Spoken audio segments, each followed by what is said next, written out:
मैं Lahore college for women university के बाहर मौजूद हूँ। 1922 मई में यहाँ पर इसका क़याम किया गया था। आपको आगे किन चैलेंजेस को फेस करना पड़ा एज अ वाइस चांसलर? आपकी डेडिकेशन हो और आपकी इंटेंशन राइट हो तो आप सब you can overcome all challenge. Math communication department से ऐसे कौन सी नामवर शख्सियात है जो अभी तक यहाँ से गई हैं? आर्टिस्ट जो है वो बहुत सारी चीज़ें अपनी मर्जी से करते हैं, तो क्या यहाँ पे भी बच्चों की अपनी मर्जी चलती है? अपने कॉन्सेप्ट्स को, ख्यालात को जैसे आप दुनिया को देखते हैं उसके मुताबिक जो है आप काम कर सकते हैं। लड़कियों के लिए कौन सी ऐसी जो है वो बेनिफिशियल एक्सरसाइजेज है जिनको करने के बाद उनका लोअर बॉडी फैट जो है वो आहिस्ता आहिस्ता हो जाना शुरू कर देता है? तो उसकी पोजीशन में हमने अपनी बॉडी को बैलेंस करके इसमें हमारे कोर मसल्स टारगेट होने चाहिए। Lahore college for women university Punjab के सूबाई दारुल हुकूमत लाहौर में वाक़ है और 1922 मई में इसको लाहौर कॉलेज के तौर पर यहाँ पर इसका क़याम किया गया था। इसके अलावा मैं आपको ये बताऊं कि इसमें स्टार्टिंग में सिर्फ 60 तलबा जो है वो पढ़ रहे थे और अब जो है इसमें तकरीबन 15,000 तलबा ज़ेरे तालीम है। तो चलिए मेरे साथ।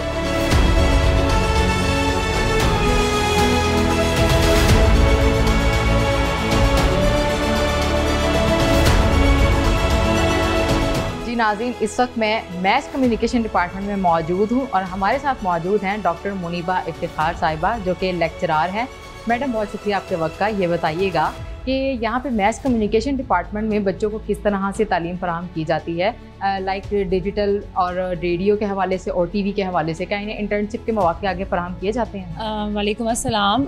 जी बिल्कुल, मैथ कम्युनिकेशन डिपार्टमेंट तो one of the oldest department है Lahore college for women university का, और बल्कि अब तो आप अगर टेलीविज़न और रेडियो की बात कर रही हैं तो हम तो 4 स्पेशलाइजेशंस करा रहे हैं। और जहाँ तक बात आप डिजिटलाइजेशन की कर रही हैं तो इवन हमारी जो टीवी और रेडियो की स्पेशलाइजेशन है उसके अंदर भी अब बच्चों को जो है वेब टीवी के अंदर बाकायदा काम भी कराया जाता है। और अगर हमारे पास स्पेसिंग इशू हो तो बड़े आराम से बच्चों को जो है हम बाहर भी भेजते हैं, क्योंकि हमारे पास 4 जो हैं स्पेशलाइज्ड टीवी के टीचर्स हैं जो PhD डॉक्टर्स भी हैं और अभी स्टिल वो फील्ड में काम भी कर रहे हैं। ठीक है, ये बताइएगा कि ये प्राइवेट यूनिवर्सिटी से किस तरह से कम्पीट करती है अपने आप को? जहाँ तक बात प्राइवेट यूनिवर्सिटीज़ की है तो देखिए हमारा एक मेरिट सिस्टम होता है और हम जो टॉप स्कोरर्स होते हैं उनको लेकर आते हैं। ज़ाहिर है हमने मेरिट पे बच्चों को लाना होता है। दूसरी चीज़ ये है कि हो सकता है एम्बियंस में हमारा इंफ्रास्ट्रक्चर बज़ाहिर लगता है कि प्राइवेट से थोड़ा कम है, लेकिन when it comes to the quality education, when it comes to the government projects that have been implemented in the department, I believe that we have the best faculty and the best students, जिसकी वजह से हमारा outcome private से obviously आपको बेहतर ही नज़र आएगा।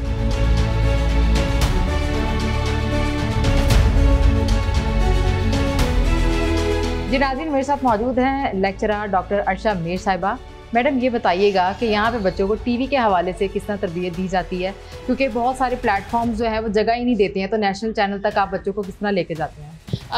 हम लोग यहाँ पे ना काफ़ी ज़्यादा हमारे यहाँ पे टीवी स्पेशलिस्ट मौजूद हैं और अगर आप मार्केट सर्वे करें तो आपको इस वक्त मार्केट में सबसे ज़्यादा जो स्टूडेंट्स हैं वो Lahore college for women university department of math communication के जो स्पेशली स्टूडेंट्स हैं वो आपको मार्केट में नज़र आएंगे। तो आप उससे अंदाज़ा लगा सकते हैं कि यहाँ का जो टेलीविज़न का एक स्पेशलाइजेशन है वो कितनी स्ट्रॉन्ग होगी। और हमारे यहाँ पर जितनी भी फैकल्टी मेम्बर्स हैं सब फील्ड से रिलेटेड हैं, वो भी फील्ड में काम कर रहे हैं जिसका स्टूडेंट्स को बहुत ज़्यादा फ़ायदा होता है, जिसकी वजह से आप जगह जगह पे जाके देखें तो हर चैनल के अंदर department of math communication Lahore college for women university की स्टूडेंट्स मौजूद हैं। अच्छा मैम, ये बताइएगा कि क्या इन्हें इंटरनेशनल लेवल पे भी आगे रसाई मिलती है? जी बिल्कुल रसाई मिलती है। हमारे कई स्टूडेंट्स जो हैं वो यहाँ पर ही तालीम याफ्ता होकर यहाँ से ही अपनी डॉक्यूमेंट्रीज़ बनाकर उनकी डॉक्यूमेंट्रीज़ दीगर जगहों के ऊपर जो है वो विन की हैं। उन्होंने वहाँ से इंटरनेशनल स्कॉलरशिप विन किया है और हमारी कई स्टूडेंट्स जो हैं वो इस वक्त इंटरनेशनली न्यूयॉर्क फिल्म स्कूल के अंदर भी जो है वो अपनी तालीम जारी रखे हुए हैं। कोई ऑस्ट्रेलिया में है, कोई लंदन में है, तो उनके लिए बहुत सारी राहें हमवार होती हैं। ठीक है मैडम, ये बताइएगा कि सेमिनार्स एंड कॉन्फ्रेंसेस जो है वो हर इदारे में अपना बड़ा अहम किरदार अदा करती हैं स्टूडेंट्स के लिए, तो यहाँ पे क्या इस तरह की कॉन्फ्रेंसेस करवाई जाती हैं जिनमें बच्चों को आगाही दी जाए? जी बिल्कुल, यहाँ पे बहुत ज़्यादा इंटरनेशनल कॉन्फ्रेंसेस, सेमिनार्स और वर्कशॉप्स होते हैं जिसमें बच्चों को एक्सपोजर दिया जाता है, उनकी मुलाकात जो है वो फील्ड के लोगों से और इंटरनेशनल स्कॉलर से करवाई जाती है ताकि उनके एक्सपोजर में इजाफा हो और वो फील्ड में जाने से पहले ही इतने ज़्यादा प्रिपेयर्ड हों कि उन्होंने मार्केट में जाके कैसे काम करना है। अच्छा मैडम, यहाँ पे स्टूडियो मैं देख रही हूँ यहाँ पे बच्चों को किस तरह की एक्टिविटीज़ करवाई जाती है? बच्चों को यहाँ पे टेलीविज़न से रिलेटेड, डिजिटल से रिलेटेड हर किस्म की एक्टिविटी करवाई जाती है। यहाँ पे कैमरा हैंडलिंग सिखाई जाती है, यहाँ पे इनको स्क्रिप्ट राइटिंग सिखाई जाती है। उसके बाद यहाँ पर ये डिफरेंट एक्ट्स करते हैं, विजुअलाइजेशन के प्रोसेस से गुजरते हैं, और फिर वीडियो मेकिंग है डिजिटल के लिए, टेलीविज़न के लिए। तो हम ये स्टूडियोज़ आपने देखे होंगे, कोई काफ़ी स्टेट ऑफ द आर्ट जो है वो गवर्नमेंट सेक्टर में रहते हुए ये हमने स्टूडियो बनाया ताकि हम अपने बच्चों को ज़्यादा से ज़्यादा फैसिलिटेट कर सकें। अच्छा मैम, ये बताइएगा कि मैस कम्युनिकेशन डिपार्टमेंट से ऐसे कौन सी नामवर शख्सियात है जो अभी तक यहाँ से गई हैं और मीडिया फील्ड में आपको दिखाई दे रही हैं? यहाँ पर बहुत ज़्यादा नामवर शख्सियात का मैं अभी नाम लूँगी, लेकिन यहाँ पे मैं सबसे पहले शुक्रिया भी अदा करना चाहती हूँ इसी डिपार्टमेंट, इसी यूनिवर्सिटी का, कि इसी डिपार्टमेंट और इसी यूनिवर्सिटी की एक प्रोडक्ट मैं भी हूँ, क्योंकि मैंने फील्ड में भी काम किया है। इसी तरह हमारी दीगर फैकल्टी जो अपनी एडवर्टाइजिंग एजेंसी चला रही हैं, दीगर टीवी चैनल्स में काम कर रहे हैं, तो वो काफ़ी ज़्यादा लोग हैं। लेकिन थोड़े जो आप कह लें मज़ाकरात में, हमारी एक स्टूडेंट है आयशा शकूर, वो इस वक्त मज़ाकरात में को होस्ट हैं, फिर इर्ज़ा ख़ान है, इस तरह कई बड़े नाम हैं। प्राइम टाइम की जो न्यूज़ बुलेटिन्स हैं वो हमारी बच्चियाँ जो हैं वहाँ पे काम कर रही हैं। तो ये हमारे लिए बहुत फ़ख्र की बात है कि यहाँ के बच्चे जो हैं वो पूरे पाकिस्तान में, इवन इंटरनेशनली भी, लाहौर कॉलेज और डिपार्टमेंट ऑफ मास कम्युनिकेशन का नाम रोशन कर रहे हैं।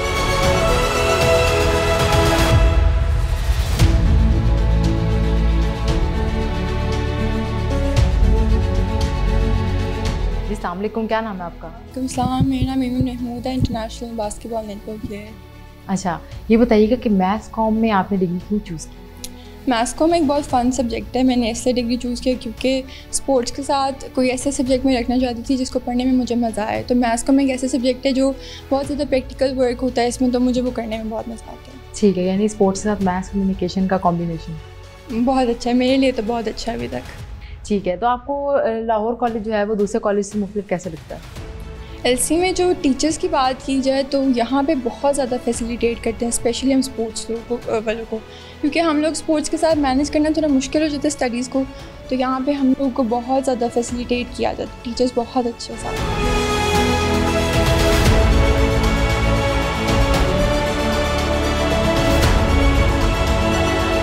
जी नाज़रीन, इस वक्त मैं Lahore college for women university के मेन ग्राउंड में मौजूद हूँ, जहाँ पे फेंसिंग गेम के हवाले से इन तमाम स्टूडेंट्स को प्रिपेयर किया जा रहा है। आइए हम आपको इनकी ये एक्टिविटी दिखाते हैं और हम भी आपको कुछ एक्टिविटीज़ करके दिखाएंगे इनके साथ। तो चलिए।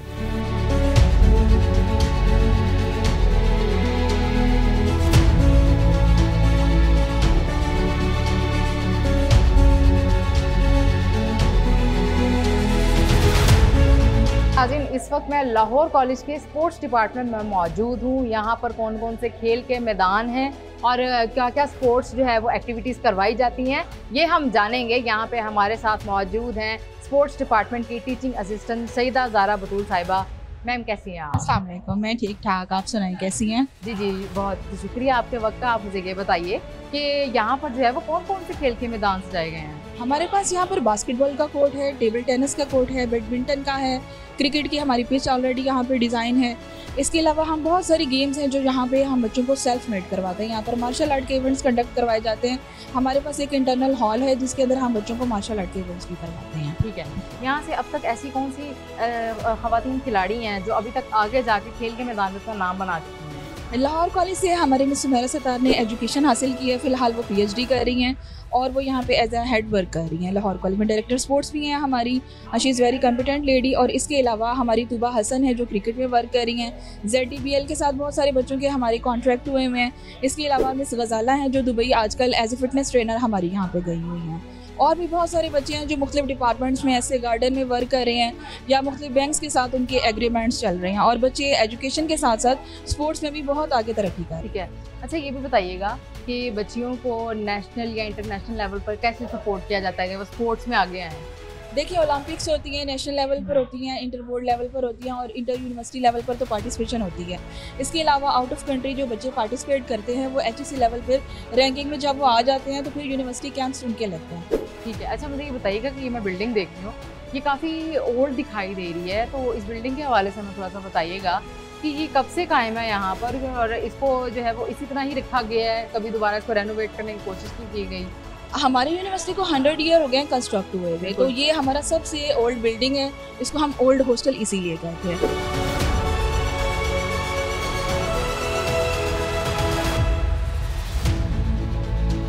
अस्सलाम वालेकुम सर, क्या नाम है आपका? मेरा नाम मोहम्मद अनीस अहमद है। अच्छा, ये बताइएगा कि यहाँ पे आप जितनी ख़वातीन बैठी हुई हैं, इनको आप स्पोर्ट्स की किस तरह से स्टडी करवाते हैं, क्या टीचिंग्स होती हैं?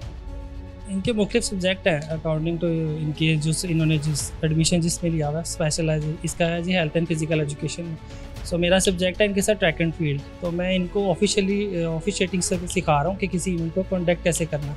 सो इस पर यहाँ से जो हमारे पास अच्छे बच्चे जो इस चीज़ को समझते हैं, हम फिर उसको आगे नेशनल लेवल पे वॉलंटियर के तौर पे उनसे काम करवाते हैं ताकि वो लोग करें। ताकि फ़ीमेल्स हैं, फ़ीमेल्स का वैसे ही पाकिस्तान में ना वो जो मौके हैं वो मिलते तो हैं, लेकिन ये बच्चियाँ अवेल नहीं करती। तो हम उनको ये प्लेटफॉर्म करते हैं कि एक प्रिपेयर करवा के यहाँ से तो मुख्तलिफ स्पोर्ट्स के इवेंट्स में इनको काम करवाने के लिए ना वॉलंटियर के तौर पर ना उधर करवाते हैं कि ताकि ये लोग एक्सपीरियंस ले सकें।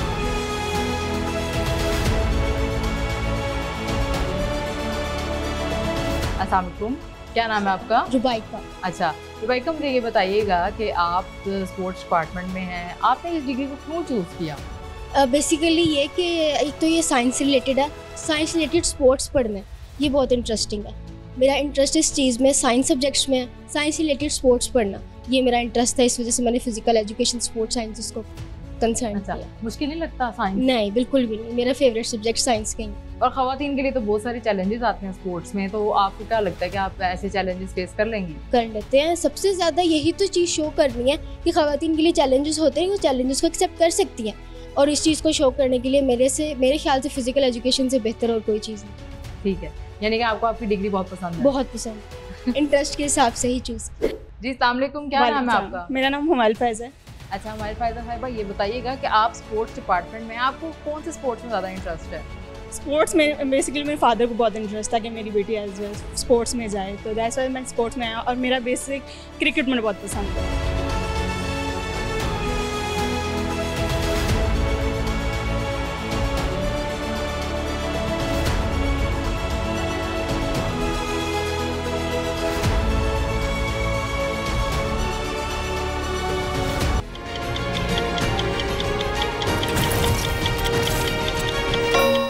minutes.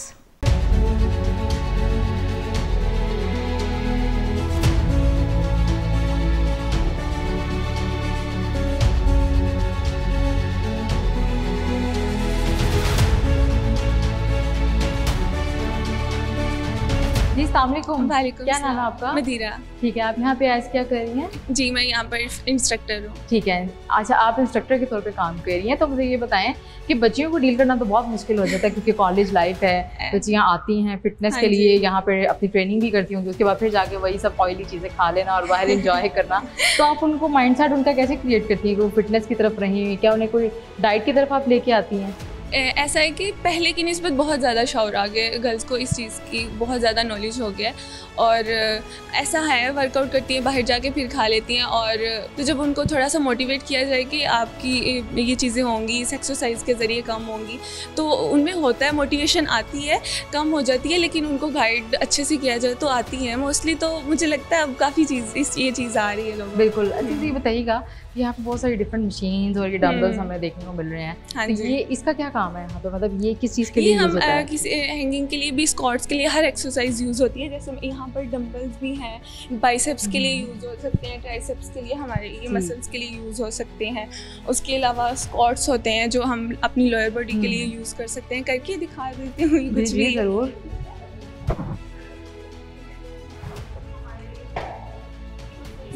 अच्छा, फोर आर्म्स के लिए ये यूज़ हो रहे हैं ना, जैसे ये देखें, ये देखें स्क्वाट्स होते हैं, इस पोजीशन में आके ये देखें बॉडी 90 का एंगल जब हम बना रहे हैं, तो ये हमारे कार्ड्स मसल होते हैं, नीचे हैमस्ट्रिंग मसल्स होते हैं, तो ये बिल्कुल इफेक्ट कर रहे हैं। आप करके देखना चाहती हैं? जी तो वो यहाँ पे स्ट्रेचिंग हो रही है। अच्छा ये बताइएगा कि लड़कियों के लिए कौन सी ऐसी जो है वो बेनिफिशियरी एक्सरसाइजेज है जिनको करने के बाद उनका लोअर बॉडी फैट जो है वो आहिस्ता आहिस्ता जो जाना शुरू कर देता है, तो हमें थोड़ा करके बताएंगे आपके कौन सी एक्सरसाइज हैं? गर्ल्स के लिए बेली के लिए होती हैं, और ग्लूट्स मसल जो हमारे इसके होते हैं और एडक्टर्स होते हैं, वो मैं करके दिखा देती हूँ। प्लैंक्स होती है जो बेली के लिए हम करते हैं। ओके, शोल्डर के सामने रखना है और टोज की पोजीशन में हमने अपनी बॉडी को बैलेंस करके, इसमें हमारे कोर मसल्स टारगेट होने चाहिए। ठीक है, बेली पे स्ट्रेचिंग हो रही है, तो इसको हम होल्ड करके ना कुछ सेकंड्स रखेंगे, जो भी जितना भी स्टेमिना किसी का, ठीक ये 30 सेकेंड्स हो सकता है और 60 सेकेंड्स हमारी लोअर बॉडी के लिए, लेग्स के लिए, ठीक है। तो जो बिगनर्स होते हैं उनसे ये पोजीशन नहीं बन रही, तो भी हम स्विस बॉल को इस तरह से हेल्प करके इसको पीछे से, ठीक है, ये हम उसकी स्पॉट मिल गई है ना, तो ईजी हो गया। बिगनर्स के लिए ये होता है कि वो उनको थोड़ी सी इसकी स्पॉट हो जाती है।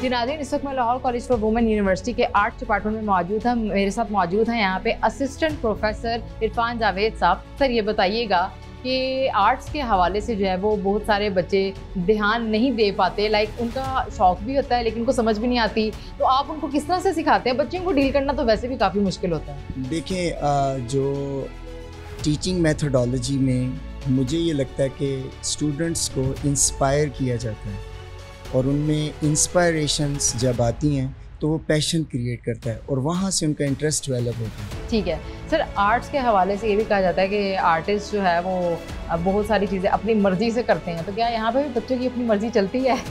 पता, जो विजुअल आर्ट्स है ना, इसमें ख़ास तौर पे ये एक खूबसूरत बात यह है कि आप अपने थॉट्स को जो है, अपने कॉन्सेप्ट्स को, ख़यालात को, जैसे आप दुनिया को देखते हैं उसके मुताबिक जो है आप काम कर सकते हैं। सर ऐसे कोई आर्टिस्ट जो यहाँ से गए हों और अब वो बड़ी नामवर शख्सियत हों? जी, हमारी उस्ताद नेशनल कॉलेज ऑफ आर्ट्स की प्रिंसिपल मैडम सलीमा हाशमी साहिबा, जो कि हमारी उस्ताद भी थी, वो लाहौर कॉलेज से ही पढ़ी हैं। नसीम हफीज़ काजी, बहुत ही मोहतरम शख्सियत जिन्होंने ये डिपार्टमेंट कायम किया था और उनकी वजह से आज बहुत सारे जो स्टूडेंट्स हैं वो मुस्तफ़ीद हो रहे हैं और वो अपने काम को, इसके अलावा और बहुत सारे लोग भी हैं।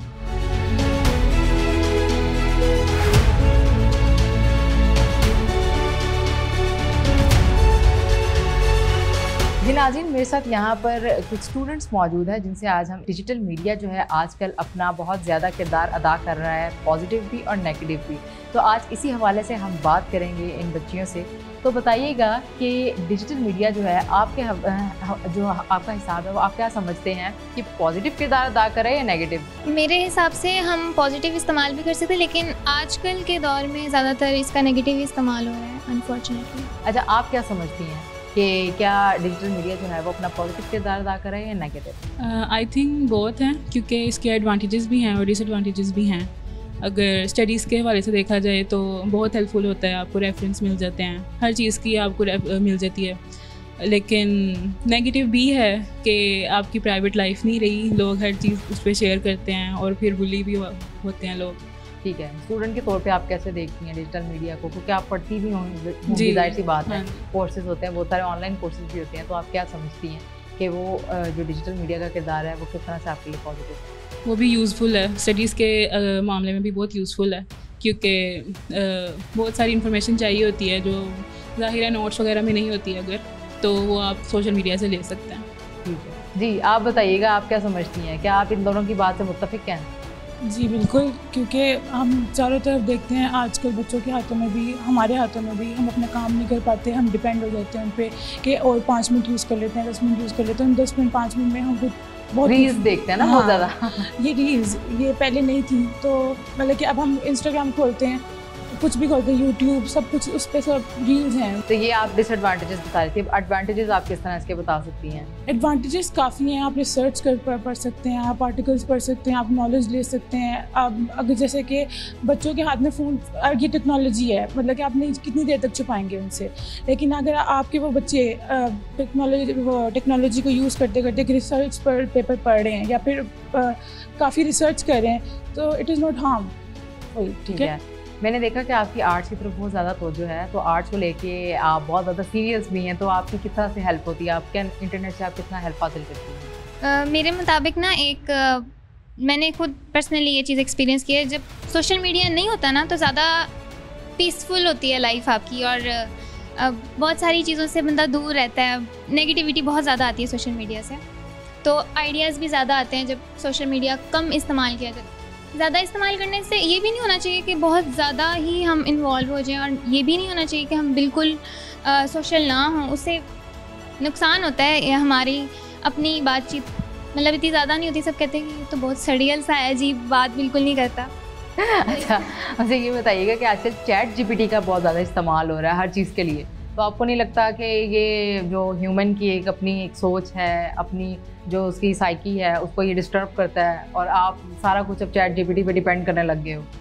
मेरे मुताबिक जो एआई है ना, बहुत ही नुकसानदेह और डेंजरस चीज़ है। मतलब सोचने की सलाहियत ना वो छीन लेता है। मतलब अब हमने कोई चीज़ सोचनी है, हम कहेंगे कि भाई क्या क्या करना चाहिए, मतलब बार बार सोचेंगे। लेकिन जब से एआई आया है ना, तब से क्या करते हैं बच्चे, शॉर्टकट ढूंढते हैं। यार ये तो चीज़ हम एआई से अभी फटाफट निकलवाएंगे और ये अभी भेज देगा, तो दिमाग नहीं लगता। मैं ये कहना चाहूँगी कि एआई जहाँ तक नेगेटिव है उतना हमारे लिए एक पॉजिटिव करैक्टर भी प्ले कर रहा है।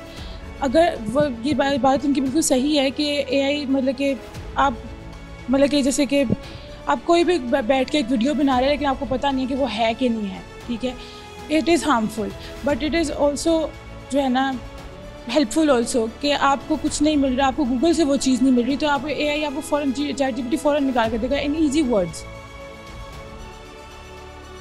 हाँ जी, बताएं। मेरे नज़दीक एआई डेंजरस चीज़ है, और मैं इसको ये भी बता सकती हूँ कि जितनी भी इंफॉर्मेशन हमें इंटरनेट पे दी जाती है ना, वो सच नहीं है, वो बिल्कुल भी सच नहीं। वो जो एआई हमें बता रहा है ना, कि हमें क्या पता कि उसको किसने बताई है वो बात, वो सच है भी कि नहीं है, वो हिस्ट्री में थी भी कि नहीं थी, वो तो वो बताएगा ना जिन्होंने उसको बनाया है।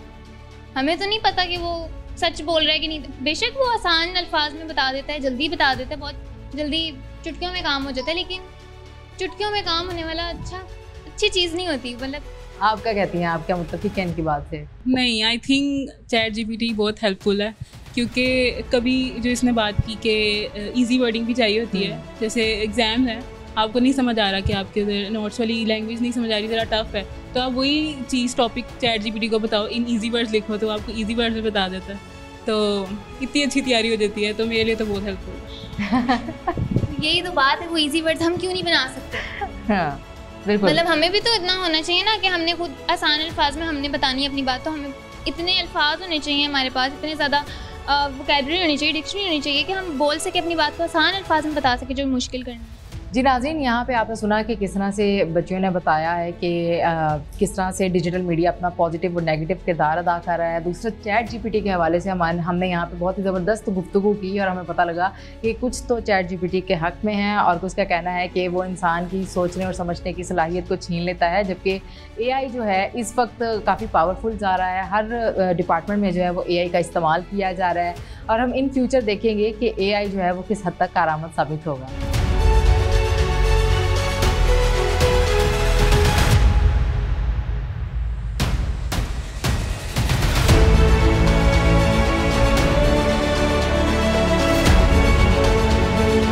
जी नाज़रीन, इस वक्त मैं Lahore college for women university के सेंट्रल रिसर्च लैब में मौजूद हूँ और मेरे साथ मौजूद हैं chief equipment maintenance engineer Farooq Bashir साहब। सर अस्सलाम वालेकुम। सर ये बताइएगा कि यहाँ पे किस किस्म की जो है वो मशीन्स यूज़ की जाती हैं और किस तरह की रिसर्च होती है? जी, हमारे पास यहाँ पे बड़ी हाई टेक और सोफिस्टिकेटेड इंस्ट्रूमेंट्स हैं जो कि HEC फंडेड प्रोजेक्ट्स में से हमने परचेज़ किए हुए हैं, और ये इंस्ट्रूमेंट यूज़ होते हैं हमारे जो PhD के लोग हैं जो अपनी रिसर्च कर रहे हैं वो, और जो MS के लोग हैं उनकी जितने भी स्कॉलर्स हैं वो अपने सारे प्रोजेक्ट्स की रिसर्च यहीं पे आके करते हैं। ठीक है। तो ये आपके ऑफिस में भी काफ़ी सारी मशीन्स नज़र आ रही हैं जी, तो क्या आप हमें बता सकते हैं कि ये मशीन्स किस लिए यूज़ होती हैं? जी, लेट्स सपोज ये आपके पीछे जो मशीन है ये स्कैनिंग इलेक्ट्रॉन माइक्रोस्कोप है। तो ये माइक्रोस्कोप बेसिकली इलेक्ट्रॉन बीम से वर्क करती है और ये हाई पावर मैग्नीफिकेशन के लिए यूज़ होती है, जिसमें हम के एक किसी भी सैंपल को 3 लाख तक मैग्नीफाई कर सकते हैं।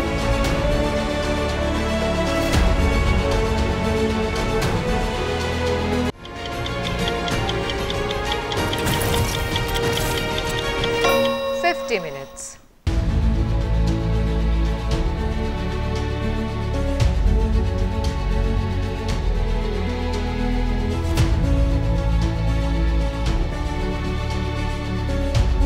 जी नाज़रीन, इस वक्त मैं Lahore college for women university के हिस्टोरिकल म्यूज़ियम में मौजूद हूँ। यहाँ पे बहुत सारी हिस्टोरिक चीज़ें हमें देखने में नज़र आ रही हैं और इसको ब्रीफ करने के लिए हमें ज्वाइन किया है यहाँ के प्रोटोकॉल ऑफिसर अनवर खान लोधी साहब ने। जी सर, अस्सलाम वालेकुम। वालेकुम सलाम। सर, यहाँ पे ये तमाम चीज़ें इस वक्त क्या क्या मौजूद हैं जो हिस्टोरिकल यहाँ पे हमें नज़र आ रही हैं? सबसे पहले मैं आपको ब्रीफ करूँ कि ये हमारे पास पुराने गज़ट हैं, रिकॉर्ड है पूरे 100 साल में जिन जिन लोगों ने यहाँ से इसको गवर्नमेंट के जो आर्डर्स आते थे वो जो सर्कुलर थे सरकारी, वो इसके बाद अगर आप इस तरफ देख सकें तो ये अदारे की प्रिंसिपल्स हैं, शुरू से लेके एक तरतीब के साथ आपको नज़र आएगी। यहाँ पे बड़े बड़े मरूफ नाम हैं, तो ये वो लोग हैं जिन्होंने इस अदारे की सरबराही की, जिनमें ये डॉक्टर मिस आरफा सईदा साहबा शामिल है, प्रोफेसर डॉक्टर बुशरा मतीन एक बड़ा नाम है, ये प्रिंसिपल भी थी और बाद में 2 दफ़ा इस अदारे की वाइस चांसलर रहीं। और ये सारे नाम आप देख सकते हैं और ये तरतीब से हमने लगा दिए ताकि कोई भी देखने वाला एक ग्लिम्स में इसकी पूरी हिस्ट्री को जान सके। यहाँ पे इस बॉक्स में अगर आप देख सकें तो मुख्तलिफ़ अदवार में जो प्रॉस्पेक्टस छपते थे, आजकल तो हम इलेक्ट्रॉनिक्स प्रॉस्पेक्टस पे चले गए हैं, लेकिन कुछ साल पहले तक ये प्रॉस्पेक्टस हर साल छपे जाते थे और दाखिलों में ये स्टूडेंट्स को जो इसके कैंडिडेट होते थे, ख्वाहिशमंद होते थे दाखिला लेने के, उनको दिए जाते थे और उनको भी हमने बॉक्सेस में लगा दिया ताकि तरतीबवार पूरी हिस्ट्री उनके सामने आई कि किस दौर में किस तरह का प्रॉस्पेक्टस होता। ठीक है सर, ये हमें कॉस्ट्यूम में देखने में नज़र आ रहा है, ये किस चीज़ के लिए यहाँ पे लगाया गया? जो अदारे के कॉन्वोकेशन में यूज़ होता था ये वो गाउन है और वक्त के साथ इसमें तब्दीलियाँ भी आती गई, लेकिन ये क्लासिकल गाउन जो है वो ये है। अच्छा, इस साइड पे अगर आप कुछ तस्वीरें देख सकें तो ये जो हमारा जदीद दौर है यूनिवर्सिटी का, मॉडर्न एरा इसको कह सकते हैं, 2002 में लाहौर कॉलेज बराए ख़वातीन को यूनिवर्सिटी का दर्जा दे दिया गया और यूनिवर्सिटी बनने के बाद फिर प्रिंसिपल की जगह पे जो सरबराह अदारे का था उसको हम वाइस चांसलर कहते हैं। और ये वो तरतीब आपको पूरी तरह नज़र आ जाएगी कि सबसे पहले वाइस चांसलर कौन थी, प्रोफेसर डॉक्टर बुशरा मतीन को आप देख सकते हैं। फिर 2011 में जो है वो प्रोफेसर डॉक्टर फरज सलीमी वो अदारे की वाइस चांसलर रहीं। 2011 से 15 तक डॉक्टर सबिहा मंसूर को यहाँ देखा जा सकता है। अगली तस्वीर प्रोफेसर डॉक्टर उज़मा कुरैशी की है। फिर प्रोफेसर डॉक्टर रुखसाना कौसर 2016 के एंड में 2016 से 17 तक रहीं। फिर डॉक्टर फरखंदा मंजूर है। ये म्यूज़ियम का दूसरा हाल है जी। इसमें 1949 में जो प्रिंसिपल थी हेनरी लाल, ये उनकी तस्वीर है, वो लगाई गई है। म्यूज़ियम बनाने में जो इस दौर के लोगों ने जिन्होंने काम किया, ये उनके ग्रुप्स फ़ोटो हैं। यहाँ पे कुछ पुराने कैटलाग और हिस्टोरिकल बुक्स पड़ी हैं। स्टूडेंट काउंसिल जो हमारे बैजेस यूज़ करती है अपनी पहचान के लिए, वो यहाँ पे हम देख सकते हैं। और यहाँ पे हम आपको एक बड़ी इंटरेस्टिंग चीज़ दिखा रहे हैं कि ये पुराने ज़माने की माइक्रोस्कोप है जो हमारी यहाँ पे लैब्स में इस्तेमाल होती थी। यहाँ आप देख सकते हैं कि जो कदीम ज़माने में कॉलेज ने स्पोर्ट्स में जो अचीवमेंट्स हासिल की, ये उनके कप नज़र आ रहे हैं। इतना हैवी कप है कि आज कल शायद इस तरह के बनते ना हो। लाइट नहीं थी तो इस तरह के जो लाइट के लिए लैंप्स इस्तेमाल होते थे।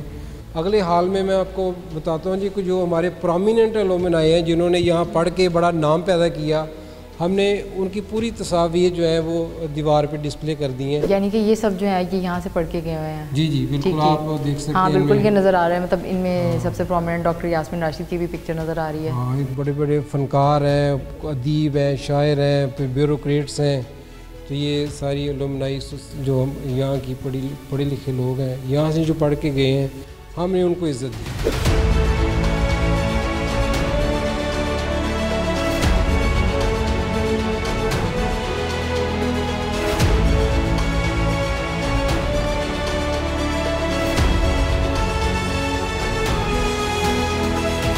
जी नाज़रीन, इस वक्त मैं मौजूद हूँ Lahore college for women university की वाइस चांसलर प्रोफेसर डॉक्टर शगुफ्ता नाज साहिबा के साथ। अस्सलाम वालेकुम मैम, कैसी हैं आप? वालेकुम अस्सलाम, बिल्कुल ठीक, आप कैसी हैं? मैं ठीक ठाक, शुक्र अल्लाह का। मैम, ये अपनी थोड़ी सी इब्तदाई ज़िंदगी का हवाला तो हमें बताइएगा, आपने कहाँ से शुरुआत की? हाँ जी, ये तो इट्स लॉन्ग स्टोरी। मैं पैदा हुई थी उकाड़ा में, ठीक है, और मैंने अपनी बेसिक जो भी एजुकेशन थी वो वहाँ के जूनियर मॉडल स्कूल से ली। After that I joined government college for women Sahiwal. I did my BSc over there and then I joined Punjab university for my MSc. I did my MSc in plant biotechnology and then I completed my PhD from the same institute. After completion of PhD, I developed a private limited company. उस वक्त मेरी as सिर्फ I was only 29 year old और private limited company में I was director finance and production and this company related to plant tissue culture. I work as a director research director और I was dean faculty of science and technology. अब भी मैं dean faculty of science and technology भी हूँ। उसके साथ साथ I am first ever pro vice chancellor of this university. अच्छा मैम, ये बताइएगा कि Lahore college for women university जो है वो प्राइवेट जो सेक्टर की यूनिवर्सिटीज़ हैं उनको कैसे कम्पीट करती है? हाँ जी, प्राइवेट सेक्टर हमें एक एज है, वो ये है कि we are female university. Female universities में हमारे पास ज़्यादातर उस यानी बैकग्राउंड के स्टूडेंट्स आते हैं जिनके पेरेंट्स उनको कोई एजुकेशन में नहीं पढ़ाना चाहते। सो इस लिहाज से हमारा एक डिफरेंट लैंडस्केप है जिसकी वजह से हमें अभी तक एनरोलमेंट का we are not facing any issue. तो वो बच्चे हमारे पास आती वो हैं जो कि यहीं आना चाहते हैं। और फिर जाहिर है अब science education is very good, तो जो बच्चे सीरियस FSc में पढ़ना चाहते हैं they use to get admission here. आजकल जैसे आप देखते हैं कि हमारा डिजिटल जो है इरा है और इसके अंदर कंप्यूटर साइंस, सॉफ्टवेयर इंजीनियरिंग और उसके अलावा हमारी जो ग्राफिक डिज़ाइन है, ये डिपार्टमेंट जो है वो बिल्कुल मैं इनके ऊपर बहुत फोकस किए हुए हैं।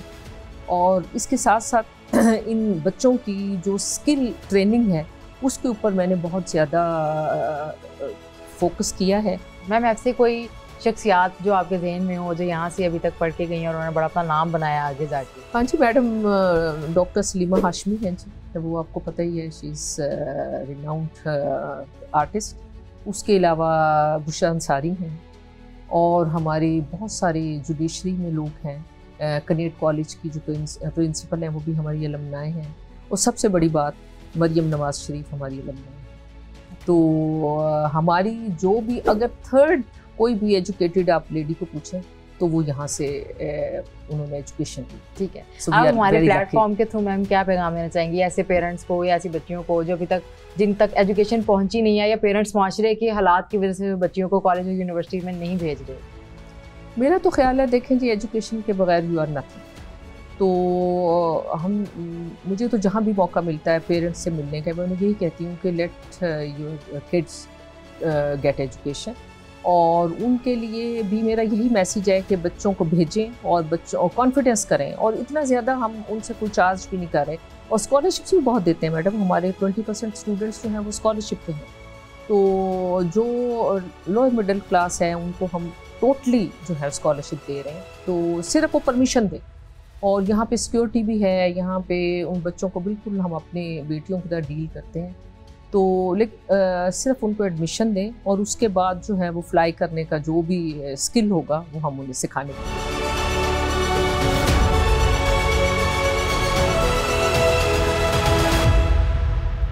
जी नाज़रीन, म्यारी तालीमी इदारे मुल्क के नौजवान नस्ल के लिए नागुज़ेर हैं, क्योंकि जिस कौम में शऊर आ जाए इसे तरक्की की मंजिलें तय करने से कोई नहीं रोक सकता। 50 मिनट से सादिया मकसूद को इजाज़त दीजिए। अल्लाह हाफिज़।